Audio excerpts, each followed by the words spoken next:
Madame, Messieurs, merci de rester avec nous pour votre émission Femmes. Femmes reçoit pour vous aujourd'hui Maître Mati Yav Karen Chitok. Elle est avocate au barreau de Kinshasa. Matete, elle est consultante en droit international de l'environnement. Elle a beaucoup de casquettes, fondatrice du cabinet d'avocats Karen Chitok. Bienvenue à vous, madame. Bienvenue à moi, oui, et bonsoir à tous les téléspectateurs. Alors, encore une fois, merci d'avoir répondu à notre invitation. Vous avez un long parcours, mais vous vous retrouvez dans un secteur dans lequel il n'y a pas beaucoup de femmes, le droit international de l'environnement. On va un peu faire un recul. Comment vous en êtes arrivé là? D'abord, j'ai étudié le droit. Je suis licenciée en droit public international, mais pour des raisons d'indépendance, à l'époque, j'ai fini assez tôt. J'ai commencé à travailler et j'ai fait plusieurs secteurs, le secteur du shipping et puis je suis allée dans les mines. Mais je pense qu'il y a quelque chose qui me manquait quand même, c'est que j'avais l'impression que le domaine dans lequel j'évoluais ne me permettait pas en fait de contribuer efficacement, positivement pardon, à l'émergence du développement de la communauté. Ça, c'est quelque chose qui me tient énormément à cœur. Donc, j'essayais de voir de quelle manière je pouvais associer mon indépendance financière avec le développement de ma communauté. Ça m'a conduit à me spécialiser en droit international de l'environnement. Un secteur dans lequel il y a moins de femmes. Ici au Congo, Oui. effectivement, il n'y a pas beaucoup de femmes. D'abord, le droit de l'environnement ici, il est assez émergent. Généralement, quand on se présente comme personne œuvrant dans le domaine, les gens vous renvoient souvent au droit minier Oui. Ou au droit des hydrocarbures, alors que c'est un droit à part.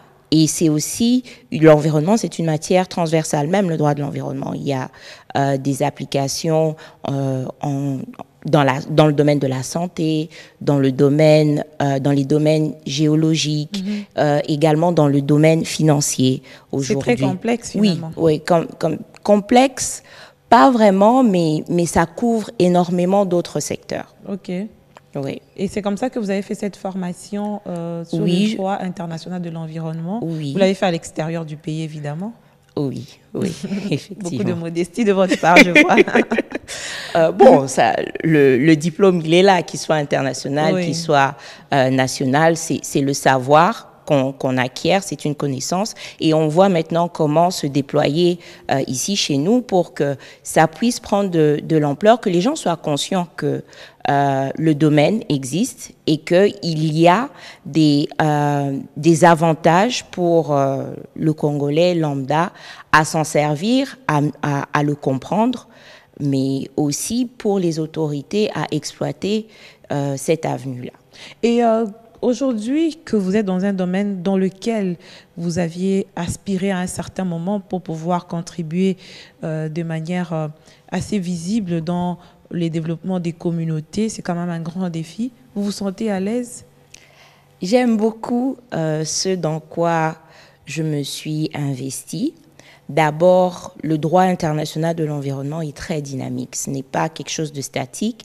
Par la nature même de ces acteurs, vous avez les entreprises, vous avez la société civile, disons le secteur privé, la société civile, vous avez l'État, vous avez les individus. Donc, ça va dans tous les sens en fonction de tout ce qui se passe au niveau international. Mais avec le réchauffement climatique, il y a encore plus de pression de part et d'autre. Et ça fait que tout le temps, on se remet en question, tout le temps, on a besoin d'apprendre. Moi, c'est quelque chose qui me satisfait. Mais est-ce que ça rapporte effectivement au Congo? On n'en est pas encore là. Mais effectivement... Mais maintenant, de plus en plus, c'est un secteur dans lequel il y a un regard assez important, que ce soit du côté de l'État, des investissements aussi d'ailleurs. Oui. C'est-à-dire, quand on analyse bien, il y a des fonds qui sont là pour protéger l'environnement. Il y a des personnes qui s'intéressent à la protection de l'environnement, à comment trouver cet équilibre entre l'utilisation de nos ressources naturelles, la capitalisation sur nos ressources naturelles sans pour autant impacter la santé et la vie des populations. Ça, c'est une chose. Ensuite, il faut qu'il y ait un travail de normalisation. Une grande partie de ce qui s'est passé jusqu'aujourd'hui ici en RDC, c'est qu'on a tendance à adopter les textes qui viennent d'ailleurs, qui sont sans les contextualiser. Voilà, il faut. C'est d'ailleurs dans plusieurs domaines. Exactement. Donc, il faut contextualiser. Et contrairement à ce que beaucoup de gens pensent, notre tradition, notre culture bantoue, c'est une culture assez humaine. Et aujourd'hui, de plus en plus, on veut faire intervenir le facteur humain dans la normalisation et aussi dans le développement. Ça ne fait pas avancer les choses. Comment ça ne fait pas avancer les choses? Pour moi, je pense que c'est bon, de notre point de vue. C'est-à-dire, on devrait revenir un peu à nos sources parce que lorsqu'on voit comment la société était régie par le passé, il n'y avait pas nécessairement un abus des ressources naturelles. Aujourd'hui, les habitudes consuméristes des citoyens font que il y a des problèmes, il y a surusage, pardon, il y a des abus, mais autre chose aussi, la course effrénée et l'individualisme font qu'on fait de moins en moins attention à l'impact que nos actes, que les actes que nous posons, les choix que nous émettons, a sur l'environnement. Non seulement l'environnement, mais la vie la vie de tous les jours. Donc voilà un peu pour moi, ce n'est pas quelque chose de mauvais ou il faut chercher l'équilibre justement il faut chercher entre tous ces facteurs. Je pense d'ailleurs que l'État congolais essaye de trouver un équilibre entre l'exploitation de ses ressources et le bien-être des populations. De par votre expérience dans les mines et ce que vous avez eu encore à acquérir avec l'environnement, ça veut dire que vos jugements seront un peu équilibrés parce que vous avez l'expérience. On accuse évidemment les mines d'être à la base de beaucoup des pollutions ici en RDC. Et vous, aujourd'hui, vous êtes passé par les mines, vous êtes rentré dans un autre secteur, qui vous permet d'avoir un bon jugement sur ce que vous devez entreprendre comme démarche, justement. Oui, je pense que j'ai une vue assez globale. Et d'ailleurs, même dans la recherche de l'institution où je devais faire mon master, je n'ai pas voulu aller dans une université qui avait une tendance à promouvoir ou à faire partager les visions soit du service privé, soit des services publics. Ce que je voulais, c'est maintenant obtenir l'approche société civile. Donc j'ai eu la chance, par exemple, d'être aux côtés de ceux qui se sont battus pour mettre en place les mesures de sauvegarde de la Banque mondiale et de la Société financière internationale. Et je trouve que je peux balayer d'un coup d'œil comme ça et comprendre quels sont les enjeux pour chaque partie. Ça me donne une position équilibrée, effectivement. Et de la même manière, aujourd'hui, vous œuvrez dans ce secteur, mais on dit que l'implication de la femme dans la protection de l'environnement n'est pas très ressentie, alors qu'elle fait partie des acteurs ou des actrices les plus importantes pour la protection de l'environnement. Et non seulement ça, parmi ceux qui sont impliqués, évidemment, dans la pollution, dans la destruction, on parle aussi de la femme comme actrice. Qu'est-ce que vous faites justement pour pouvoir la pousser davantage à s'intéresser à ces secteurs? Pour ce qui est de l'implication, je pense que dire que les femmes ne sont pas impliquées, ça va un peu à l'encontre du constat que vous avez fait qu'elles sont parmi les grands acteurs. Donc, elles sont forcément impliquées. Mais les réponses qu'elles apportent aux problèmes environnementaux, c'est là peut-être que le bas blesse.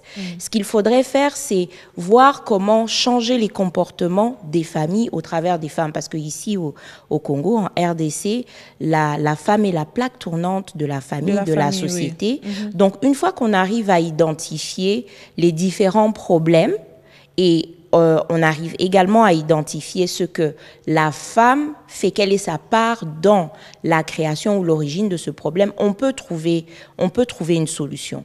Donc pour moi, il suffit de regarder le problème pas en amont, mais en aval, et ainsi voir comment est-ce qu'on peut trouver la solution. On va prendre par exemple le problème de la gestion des déchets. C'est vrai que l'État doit intervenir parce qu'il doit permettre la collecte, il doit... assurer le traitement. Exactement. Mais déjà, chez nous, qu'est-ce que beaucoup de ménages font? Ils prennent leurs déchets et ils les jettent à l'extérieur de la maison sans pour autant se préoccuper d'où est-ce que ces déchets vont atterrir. Le tri même ne se fait pas. Exactement. Le tri, cette notion de tri n'est pas existante. Mais si maintenant on commence à sensibiliser les femmes et les enfants, parce que la capacité aussi des enfants à reproduire des comportements positifs est assez importante. Si on les forme, on leur apprend comment gérer, je pense qu'on aura déjà un peu moins de problèmes. On aura fait un premier pas vers une solution définitive. Ensuite, la femme est un grand acteur dans la société congolaise. Je pense que plus de 50% de la population est féminine. Et par cette présence humaine importante, majoritaire, on peut pousser les politiques dans les choix qu'on fait à prendre des mesures qui nous entraînent vers une meilleure gestion de notre environnement. Okay. Parce qu'on ne le dit pas souvent, mais un environnement sale, c'est un environnement où on a beaucoup de maladies. Oui, et tout retombe sur l'État au finish. L'État et les familles. Il y a, quand on prend par exemple le cas de la pollution dans beaucoup de villes où il y a des exploitations minières, artisanales ou autres, je me souviens qu'à l'époque où je travaillais encore à Lubumbashi, dans ce qui est aujourd'hui le Haut-Katanga, on avait une recrudescence de cas de naissance avec malformation congénitale. Le premier réflexe des populations, c'était de dire Banamloka, ou bien Alibambadawa, donc on l'a ensorcelé, ou bien il a allé utiliser des fétiches, alors qu'une proximité constante, permanente, régulière avec des produits radioactifs, en fait, a des conséquences sur la santé. Oui, sur la santé, la qualité de vie. La qualité du sperme ou même les ovules. Les spermes aussi les ovules Oui, bien sûr. Moi, je pensais que ça s'est passé pendant la grossesse que l'enfant se déforme. Non. Quand la maman est en contact avec... Pas seulement, parce que vous ingurgitez, par exemple, quand vous buvez de l'eau. Si votre eau est polluée, cela détruit tout ce qu'il y a à l'intérieur de votre organisme, que vous soyez femme, que vous soyez homme. Or, le sperme, il est produit par l'organisme.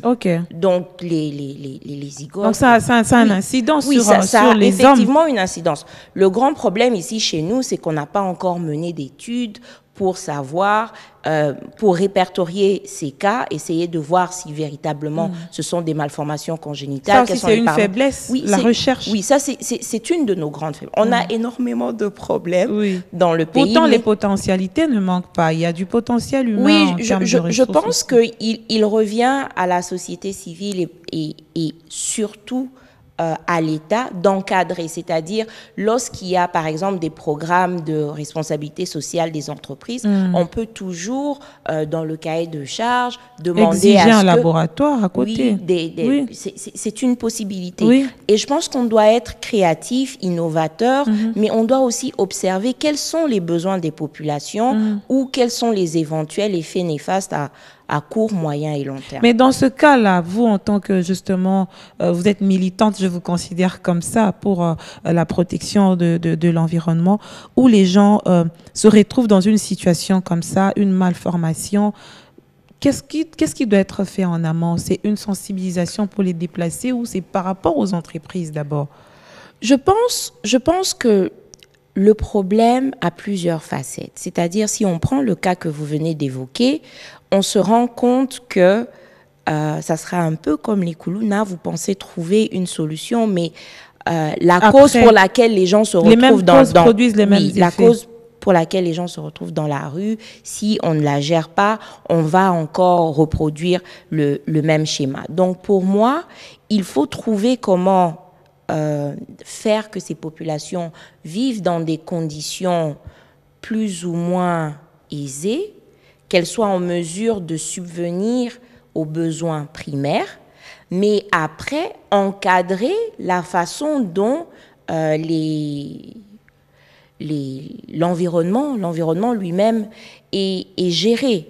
C'est-à-dire lorsque vous avez des écoulements ou des eaux qui doivent être recyclées, il faut faire des études pour savoir quelle était la qualité de l'eau avant, quelle est la qualité maintenant, est-ce qu'il y a un impact? Et ça, je pense que c'est le travail de l'État. Ce n'est pas forcément le travail de la société civile. Ici, aujourd'hui, en RDC, il y a beaucoup de choses que la société civile fait parce que les prérogatives de l'État n'ont pas été assumées. Ça aussi, on doit le reconnaître. Mais on ne doit pas penser que parce que je suis une militante, moi, je tire la sonnette d'alarme. D'ailleurs, d'ici la fin du mois de novembre, on va organiser la journée scientifique du droit de l'environnement, ici en RDC. Et à Kinshasa? Oui, à Kinshasa. OK. Et Vous ciblez qui? Je cible les autorités publiques, un peu la société civile, mais surtout les académiques et les étudiants. Pourquoi? Parce qu'il faut qu'il y ait de plus en plus d'étudiants qui se spécialisent dans le secteur pour nous produire des travaux de recherche et voir aussi comment contextualiser toutes ces lois qui sont signées au niveau international. On a besoin de têtes de chez nous qui comprennent notre contexte et qui ont notre culture. Aujourd'hui, je vois par exemple au niveau de l'Amérique latine, de plus en plus, on donne une personnalité juridique à des entités, non seulement les entités territoriales, mais aussi à certaines ressources naturelles. Ça, c'est des choses que dans notre culture, on avait. Le fleuve était considéré comme une personne et on protégeait le fleuve en tant que tel. Oui. Je pense que chez nous, il n'y a pas tout qui est mauvais. Et ça permet de prendre des initiatives, de mener des actions pour la protection d'un individu bien précis, qui serait par exemple le fleuve Congo ou je ne sais pas quel... Donc ça, c'est pour le mois de novembre. Mais que pensez-vous justement de cette exigence qui pourrait... C'est un besoin hein, par rapport à l'intégration des questions environnementales dans le système éducatif congolais. Oui, je suis d'accord avec vous et je pense que nous y travaillons avec certains de mes partenaires pour pouvoir faire en sorte qu'on parle de ces choses à l'école. Il y a une culture que les jeunes, les enfants doivent acquérir parce que ce n'est pas très présent. Pour protéger l'environnement direct dans lequel ils évoluent. Mais aussi comprendre les enjeux que la RDC représente, il y en a plusieurs, et prendre aussi la mesure des ressources que nous avons. Je ne sais pas si vous allez à l'école maternelle, si les enfants connaissent les bonobos. Nous sommes l'unique pays au monde à avoir des bonobos. Nous sommes également l'unique pays à avoir des okapis. Est-ce que les enfants ont appris que c'était une particularité et qu'est-ce qu'ils peuvent faire pour la protéger? Je pense que si dans le bas âge on n'acquiert pas ces notions, ça devient très difficile de s'identifier comme un protecteur de la nature ou un défenseur de la République parce qu'on protège les animaux. Oui, il y a aussi des notions assez basiques et simples. Les enfants qui jettent des sachets d'eau en cours de route, Oui. sans pouvoir les mettre dans une poubelle alors qu'il y a une poubelle qui se présente devant soi, mais on n'a pas cette culture-là. Ça n'a pas été inculqué. Effectivement, et malheureusement, ils suivent l'exemple de beaucoup d'adultes qui peuvent même des fois parfois être on incrimine la femme alors qu'aujourd'hui, les responsabilités sont partagées. C'est vrai qu'on dit éduquer une femme, c'est éduquer toute une nation, mais la femme d'aujourd'hui, elle travaille. La femme d'aujourd'hui, elle a aussi des occupations. Ça veut dire qu'il faudrait que ça soit une question qui concerne tout le monde. Est-ce que c'est votre avis ? Je pense que la question concerne tout le monde, que les responsabilités sont partagées. Je pense également que la femme a aussi un grand rôle à jouer. Vous êtes conservatrice ? Conservatrice, ça veut dire? Par rapport à nos cultures, nos coutumes. Bon, je ne sais pas. Généralement, quand on parle des cultures en RDC, on se dit que les femmes ne peuvent pas s'exprimer. Moi, je viens d'un peuple où on a eu une reine, les femmes... Les Rounds. Oui, justement, je suis Round et chez nous, je suis désolée, les femmes font tout. Pas tout qu'elles prennent la part de tout faire. Non, mais c'est dirigé. Oui, on n'a pas de restrictions. Donc, ma culture ne m'empêche pas de prendre part ou d'aller dans l'espace ou de décider que je vais me mettre à conduire ou... Non, c'est chez nous. Mais c'est pas pour autant qu'on a ôté à la femme cette responsabilité que la société lui donne par rapport à certains faits. Je pense que les femmes ont malheureusement décidé que la société, qu'elles ne faisaient pas partie de la société. Pourquoi? Ce sont les femmes, ce ne sont pas les hommes. Non. C'est-à-dire, regardez dans les relations interpersonnelles. C'est vous qui, en fait, donnez la possibilité aux gens de vous marcher sur les pieds. Donc, lorsque vous estimez que vos intérêts, vous ne retrouvez pas vos intérêts, vous devez faire comprendre à votre vis-à-vis que je ne me retrouve pas ici. Si on n'arrange pas les choses, moi, je me retire. Okay. Mais beaucoup de femmes aujourd'hui considèrent que si elles n'ont pas l'aval de leur vis-à-vis, elles ne valent rien. Alors que pouvoir s'exprimer, c'est déjà quelque chose. Et rester avec cette personne, ça prouve qu'elle vous trouve quelque chose aussi. Mais ça dépend aussi du type des relations que vous avez avec la personne et... l'engagement que vous avez avec la personne, si c'est votre époux, ça devient encore plus complexe selon le contexte. Avant qu'il ne soit époux, il est un être humain, je suppose. Si on va dans la question du respect, par exemple, le respect qu'un homme me doit, c'est le même respect que je lui dois parce que nous sommes tous des êtres humains. C'est-à-dire, si je voudrais qu'on ne m'insulte pas en public, vous allez dire en aparté, en privé, à votre partenaire que vous n'êtes pas d'accord. Ce sont des bases qui doivent être établies dès le départ. Madame Mika, je vous rencontre aujourd'hui. S'il y a quelque chose qui ne va pas, je vous dirai, écoutez, madame, vous savez, moi, ce genre de choses m'indispose. Il n'y a pas un homme entre nous. Mais pour garder cette relation de respect, je suppose que vous allez accéder à ma demande. Maintenant, si c'est un homme qui est en face de moi et qui refuse de me respecter, pourquoi je vais rester là? Alors que si vous étiez là, je serais partie. Parce qu'on a dit à la femme justement qu'elle devait se soumettre, que l'homme est le chef et qu'il faut supporter. Se soumettre et inculquer à la femme que l'homme est le chef, ce n'est pas mauvais, on est d'accord avec. Mais le fait de dire tout le temps à la femme qu'il faut supporter, il faut supporter, il faut supporter, est-ce que ce n'est pas ça qui l'a plus courbée face à ses propres droits? La plupart de celles qui supportent, soit elles finissent mal, soit elles finissent par partir. En fait, on doit inculquer, surtout aux femmes, ça c'est vrai, la notion du bien-être personnel. C'est quelque part... Dans l'éducation de beaucoup de femmes, je pense qu'on a failli. On leur a fait croire qu'elles étaient femmes en acceptant n'importe quoi. On ne sait pas donner si soi-même on n'est pas rempli. Il faut que vous ayez quelque chose en vous de bien. Mais si vous évoluez dans un environnement qui ne vous apporte rien, qu'est-ce que vous allez pouvoir donner? À partir du moment où on arrive à se rendre compte qu'on ne sait plus donner, on doit commencer à fixer des limites. Aujourd'hui, beaucoup de femmes refusent de faire l'effort de se fixer des limites parce qu'en fait, ça demande un effort. Ça demande un effort. Certaines, je ne dirais pas beaucoup, je dirais certaines, ont opté pour une solution de facilité. C'est-à-dire? C'est-à-dire, si je prends un exemple concret sans citer de nom, moi je reste dans mon foyer parce qu'il y a des enfants. J'ai toujours estimé que c'était une mauvaise raison.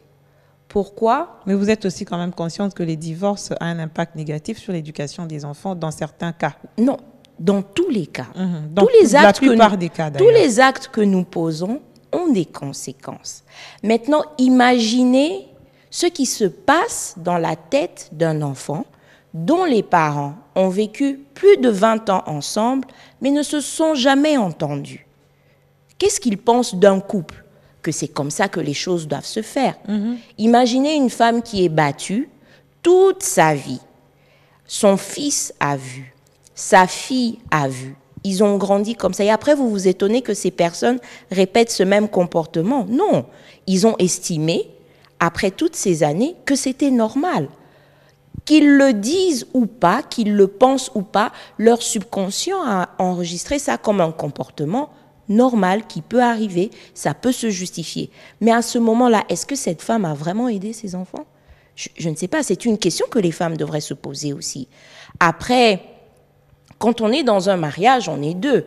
Mais quand on est dans un foyer avec des enfants, on n'est plus que deux. On doit penser à l'intérêt supérieur de ces enfants. Et l'intérêt supérieur de ces enfants, je ne pense pas que ce soit celui d'accepter d'être battu, d'être insulté. D'être humilié. Et exactement. Ça envoie un mauvais message.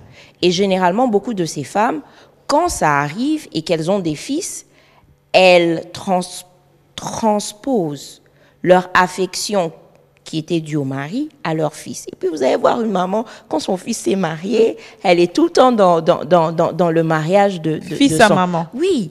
Pourquoi? Ça détruit encore le mariage. Exactement. De son fils aussi. Donc vous vous rendez compte qu'on est dans un cercle vicieux.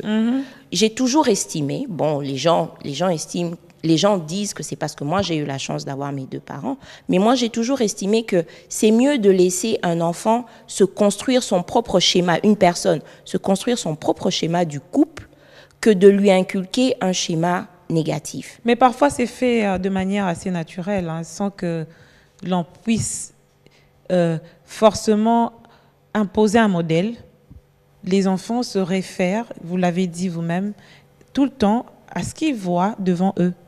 S'il n'y a pas d'alternative, ils n'auront que ça comme modèle. Oui, mais imaginez qu'on vous dise, vous devez aller en Occident. On va choisir un pays, vous devez aller aux États-Unis. Tout ce que vous avez vu, c'est ce que vous avez vu à la télé, vous n'y êtes jamais allé. Et puis vous arrivez là-bas, vous voyez un éléphant dans la rue. Vous serez choqué. Mais si vous n'avez jamais vu ou jamais su ce qu'il y a aux États-Unis, quand vous arrivez, vous voyez l'éléphant. Ah tiens, il y a des éléphants. La réaction est différente, l'appréciation est différente. Je pense quand même que la société congolaise, nous tous, on devrait voir des psychologues parce que quelque part le schéma, les schémas qu'on nous a inculqués ou ceux que nous avons intégrés ne sont pas forcément les meilleurs qui nous permettent de nous élever. Et ça, que ce soit les femmes, que ce soit les hommes. Vos ambitions personnelles? Ah, dans le pays ici, on ne donne pas ses ambitions personnelles. Les gens vont copier. Non, pas copier, mais les gens vont commencer à vous pointer du doigt. Non, moi, je n'ai pas peur de sorciers. Je suis enfant de Dieu. Ça ne m'engage pas. Vous êtes trop ambitieuse? Je suis ambitieuse. Oui, ça se voit. Ambitieuse. Sinon, vous ne savez pas où vous êtes. Où ça? Dépassé par les mines, l'environnement, un cabinet d'avocats, c'est beaucoup d'ambition. Bon, je ne sais pas si c'est ça l'ambition, mais je pense que l'ambition première que j'ai, c'est que les gens soient fiers de mon pays, que les Congolais soient fiers d'être Congolais. Je me considère ambassadrice de la RDC partout où je vais et j'essaie de faire en sorte que mon comportement donne une bonne image de la RDC. Ça, c'est mon ambition. À travers quel domaine? Aujourd'hui, j'ai choisi le droit de l'environnement et je vais continuer parce que je pense qu'on a, avec toutes les ressources que nous avons, on a la possibilité d'influer, d'influencer et même de diriger la politique environnementale, qu'elle soit régionale, continentale et même mondiale. J'ai l'impression qu'aujourd'hui, nos décideurs n'ont pas véritablement compris le rôle que nous jouons.